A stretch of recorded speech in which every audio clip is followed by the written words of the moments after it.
What's up, everybody, and welcome to episode 15 of my poker vlog. This vlog is part 3 of 3, chronicling my trip to Las Vegas in February. In the last vlog, we talked about how we ended up for the trip, which wasn't so hot, but there was still a couple hands that I wanted to review. The first is a hand that we played against Andrew Neeme at the Wynn, and the second is a hand that we played late at night at the Aria. But first, if you know me, I'm all about the food, and before we can talk about that, I need to talk about some Vegas eats for a little bit. If you want to skip ahead to the poker, I won't be offended, but part of the reason that I love doing these vlogs is I get to chronicle all the awesome stuff that I do while I'm going on these poker trips.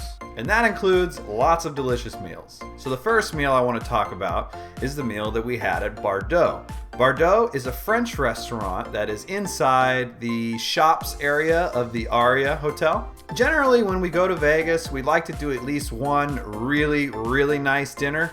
And we usually like to do it in the hotel we're staying at because then we can charge it to the room and get some more comps. So the meal we had at Bardot was incredible. The first thing I want to say about this place is that it is beautiful. The design is elegant.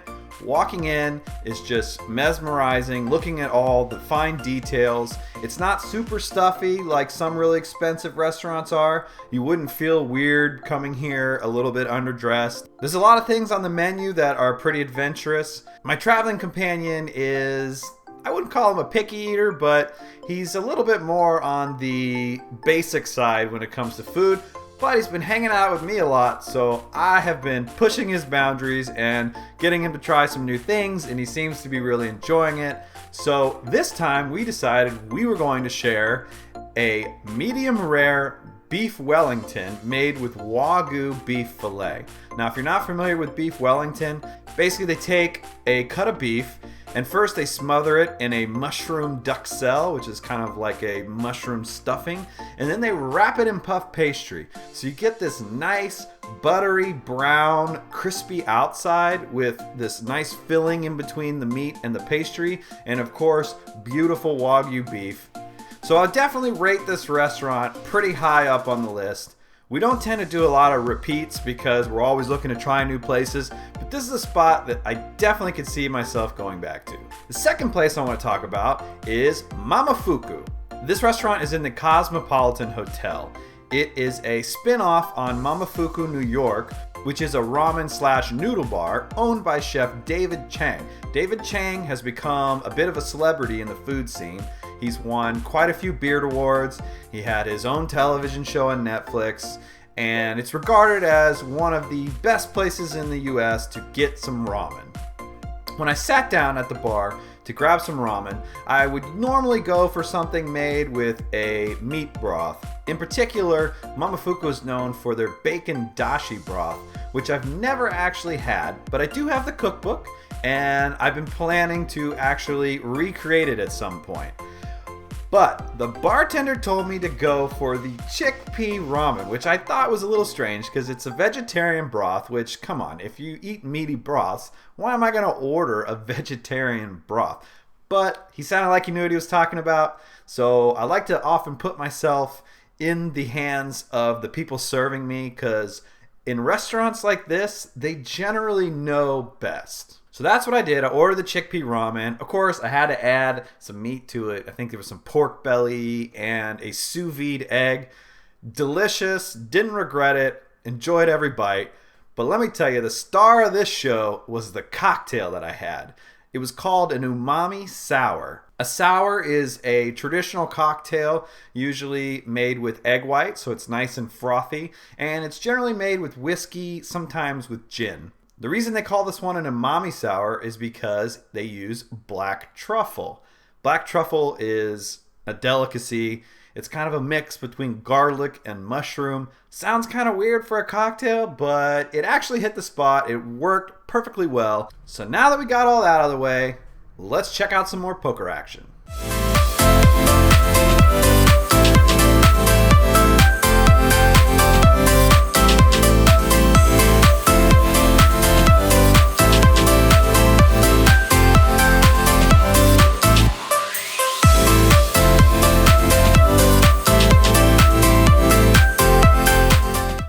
teased at the end of part 1, I did run into a familiar face playing 2-5 at the Wynn.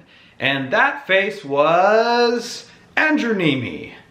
That's right, America's most favorable poker vlogger. It was an honor for me to meet with Andrew accidentally. Not just because I respect him a ton and I love his vlogs, but he is also the reason that I started vlogging in the first place. If you've been tuning into my vlogs since the beginning, then you will know that my first 5 vlogs were actually entries into Andrew Neeme's vlogger contest. So it was great to finally meet him and thank him so much for getting me into these vlogs. I've had such an amazing time and I would have never done it without a little bit of prodding from Andrew. I did get that 25K tournament pass dangled in front of me, which helped a little bit, maybe a lot of it. But unfortunately, I wasn't able to make the top 5 and I definitely didn't win the pass because I've still never been to the Bahamas. But anyways, really special to meet Andrew. If you haven't had the chance to meet Andrew yet, you'll probably get an opportunity soon.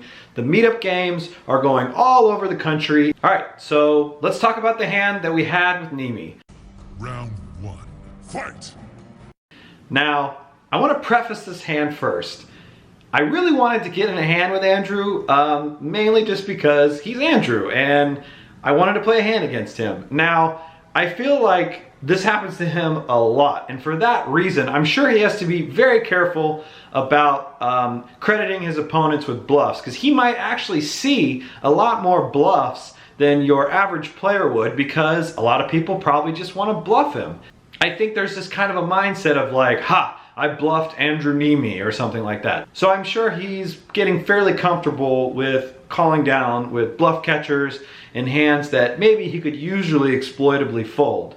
That being said, I decided I'm gonna bluff Andrew Neeme. Now, it wasn't really a conscious decision. I didn't go into the hand thinking I was gonna bluff him, but the situation presented itself, so what did I do? I grabbed it by the you-know-what and went with it. So we're sitting 1K effective at the beautiful Wynn Poker Room. If you haven't experienced the Wynn Poker Room, I would highly suggest it. It's probably my favorite poker room in Vegas, and maybe the Aria is a smidge ahead or a smidge behind. It's, you know, it's kind of hard to pick a favorite, but those two are definitely the ones that I like the most. An under the gun player opens up for 20. A player in middle position calls, and we call on the button with Jack 10 of clubs. Andrew, who's sitting in the small blind, 3-bets to 100. The under the gun player and the middle position player both fold, and I elect to call. The flop is King Queen 10 with 2 hearts. We didn't drill this flop, but I would say we're fairly happy with it. We do have bottom pair with an open-ended straight draw. Now, this also is a very good flop for Andrew's range as the 3-better, but since he's in the blinds, I can probably give him credit for having a little bit of a wider 3-bet range here. Generally, when you play from the blinds, you want to fold or 3-bet. That's kind of what most people want to do. Just flatting out of the blinds can be something that gets you into a lot of trouble, and I don't anticipate that Andrew is going to flat very many hands from the blinds. That being said, Andrew checks. We go ahead and put out a bet of 75. If by chance he doesn't have much, I'd like to just get a fold here and scoop this one. Additionally, we have good equity, so we don't hate it if we get some more money into this pot. We can also try to take it away on a later street, considering that we have position. Andrew decides to call the 75, and we go to a turn. The turn is a offsuit 7, which is pretty much a brick, and I don't really see it changing too much in this hand. Once again, Andrew elects to check. Now at this point, I'm starting to feel that he's probably a bit weak here. I think that if he had a hand like Ace-King, he likely would have led the flop, although it's not something that I'm totally sure about. I can also see him checking this flop. It's a pretty wet flop, and although he would be blocking the nut straight, maybe he doesn't want to bloat this pot and wants to take it a little slower.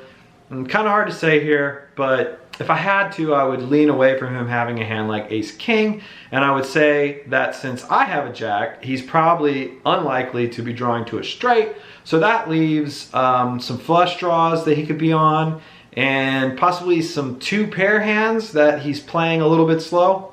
He also could have a hand like ace queen, and if that's the case, I think that we can get him to fold with a double barrel here. I also think he would probably fold some of his flush draws, and he's probably going to continue with his 2 pairs and his top pair top kickers, and maybe any kind of combo draw that he might have. Once again, that's pretty unlikely considering we have a jack. So after Andrew checks, I go ahead and put out a bet of 200. And I kind of thought that I would just take the hand down right here, and I was a little surprised when he called, and I have to say alarm bells started going off in my head.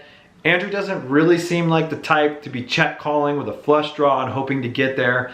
I'm thinking now that we're probably beat, but I'm also trying to think of some hands that we could possibly move him off of with a big bet on the river. The river was a total blank. I believe it was an offsuit 2. I would have preferred this board to run out a little uglier, like maybe another heart, or obviously any other ugly cards probably give me a straight, so I definitely would have loved that. But the way this board ran out, I'm starting to get a little bit shy with shooting that 3rd barrel. There's just nothing, there's nothing in the texture of the board since the flop that really has changed anything. Whatever he had on the flop, if he thought it was good, he's probably gonna still think it's good now. The board just stayed very static and not much has changed. Even though the run out was pretty uneventful, he could still have some hands that he was kind of unsure about on the flop. A hand like ace king, a hand like ace queen. If I bet a 3rd street, it probably looks like I'm pretty strong. Ultimately though, I feel like he's gonna have enough hands to call me with if I fire off a bet. So I go ahead and check, knowing full well that I'm most likely beat. And sure enough, he shows king queen for 2 pair, and he takes this pot down. I don't know if the 3rd barrel would have got us there. After talking to him about the hand on Instagram a couple days later, I think it might have, because he said he wasn't sure about his turn call. So if he's not sure about his turn call, I really don't know if he would have liked calling a big bet on the river.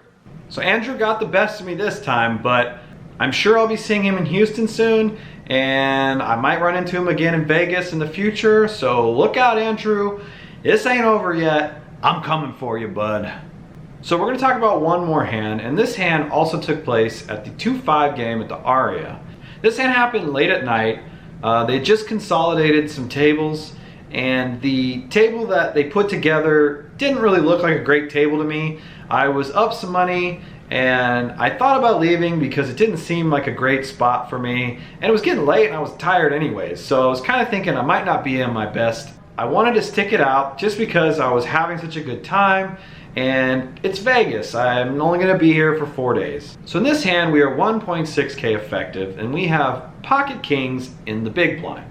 The under the gun player raises to 20, and there's a caller in middle position and late position. We go ahead and 3-bet it up to 125. The under the gun player calls, and the other 2 players fold.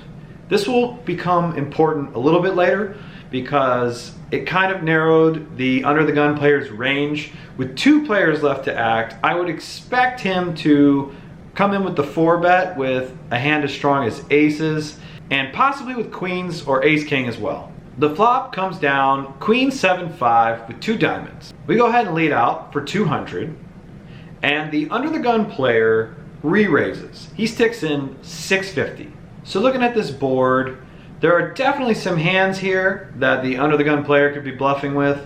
There are some flush draws. There's maybe a straight draw, although 6-8, pretty loose to be opening under the gun. 6-4, no way. Probably definitely not going to open that under the gun. So I think we can kind of narrow down our opponent's range here. I think he's going to have some bluffs, which would be flush draws and not much else. And then I think he's going to have some value hands, pocket 7s, pocket 5s. I also think ace queen is in his value range, especially if he has a hand like the ace queen with the ace of diamonds. He has a pretty good amount of equity considering runner would give him the nut flush. But I have to say that during this trip in Vegas, I started to notice that even the pros or regs in the 2-5 game, they tend to play fairly straightforward. And I don't know if that's because there's just so many tourists coming in and giving action that they don't really have to worry about running too many bluffs or balancing their ranges. But to me, it seems like Vegas is Knit City. So when I get re-raised on a flop like this, I don't really think that I'm good here normally. Now, if I was playing in Houston, I'm good here like a ton because people are playing like this with a bunch of their bluffs. They're playing like this with some top pair hands. And this is definitely a profitable call in the games that I'm used to playing in. In this particular game, with these particular players, I think I could probably just fold this hand. It seems ultra nitty, but that's just kind of the way I've been feeling about these games. Now, would I actually fold this hand? Probably not. In this scenario I called, and I think I would probably still call unless I had a very specific read on the player that I thought they were extra snug. With a blank player, I kind of have to give them credit for having some bluffs. So the turn is a 10 of diamonds. So this brings in the front door flush. Not a card I wanted to see. If he was bluffing, he likely now has a flush. And the other hands that he would be betting, he will mostly already be ahead. Right now, I think we're only beating one hand, and that is ace-queen with the ace of diamonds. So I definitely don't want to lead out here. I go ahead and check. And under the gun player sticks the rest of his stack in, which is about $825. So now is the time when we break out the mental calculator and decide if we should call or fold. The under the gun player just bet $825 into $1,600. So that means we need to call $825 to win about $2,400-ish. So that means we're getting 3-1 from the pot. So in order to break even on this call, we would need to win 25% of the time. So now we have to break it down. Are we going to win this pot 25% of the time if we call? If a diamond comes, we have the second nuts. That will probably be good most of the time. There's going to be some times when he has an ace-high flush here, and we're just cooked. But there's also going to be some times when he has a set of fives. There's going to be some times when he has a set of sevens. There's going to be some times when he has pocket queens. It's probably a little bit less likely given the pre-flop action, but it's still possible. And in those instances, we're going to win the pot about 18% of the time. So if we assume that all of our outs are live, which would be all the diamonds and both the kings, then we can grant ourselves 11 outs. Now, we're not going to have 11 outs all the time when we're beat, so you really can't count all 11, but let's just, for the sake of math, count all 11 and see what it looks like. 11 outs, we're going to hit that 22% of the time, right? We need to be winning 25% of the time. So the question would be, if we're winning 22% of the time, is there 3% of the time when we win the hand because we're already ahead? So how often does he have a hand like ace-queen with the ace of diamonds or just some spewy random bluff? Probably not very often.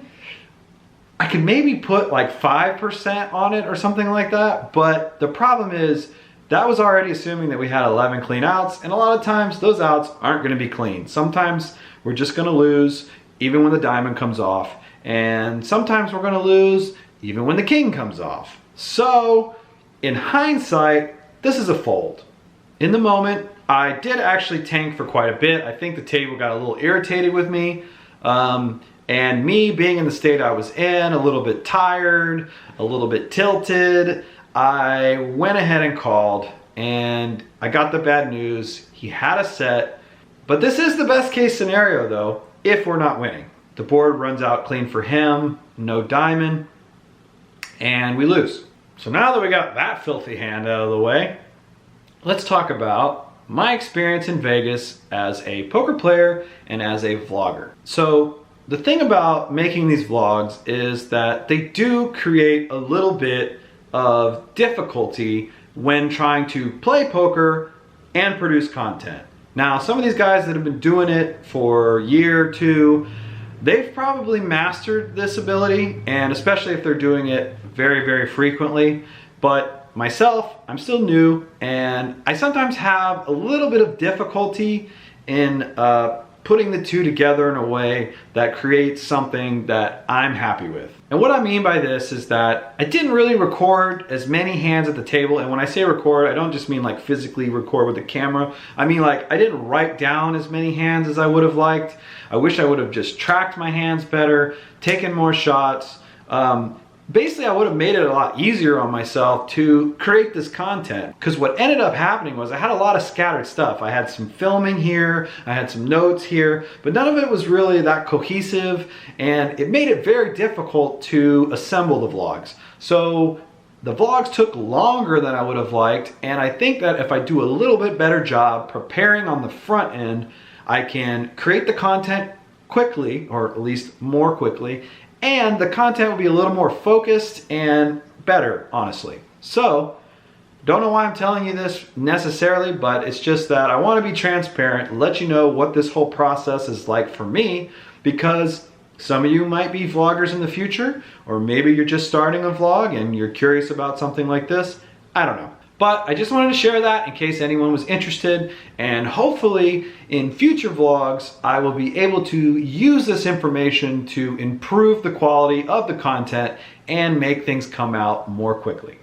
As always, I am super stoked at all the positive response that I've gotten for this vlog.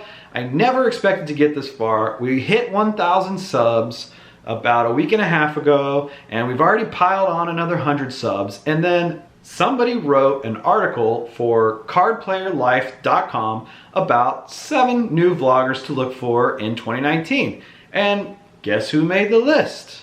Moi.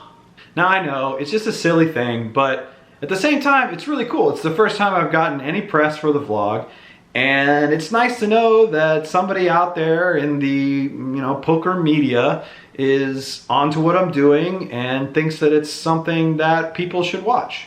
So thank you so much for putting that article out. I'll go ahead and put the link down below because there are 6 other vloggers who happen to be some of my personal favorites. So if you'd like to check out their vlogs as well, I would highly recommend that you do so. Several of those vloggers were fellow contestants of mine in the Vlogger in Paradise Challenge, and they've all been doing some pretty cool stuff. So once again, if you enjoy this channel, please like, subscribe, comment. I love reading all your comments. I try to respond to almost every single comment, and it's really cool to interact with people who are into the same stuff that I am, which is poker and life. And I also really enjoy meeting people who watch the vlog, so if you happen to run into me at a casino or a card room or anywhere else, feel free to come up, say hi. I'd love to meet you and talk to you and hear about wherever it is you play poker and what's going on with your poker game. Thanks a lot, everyone, and we'll see you next time.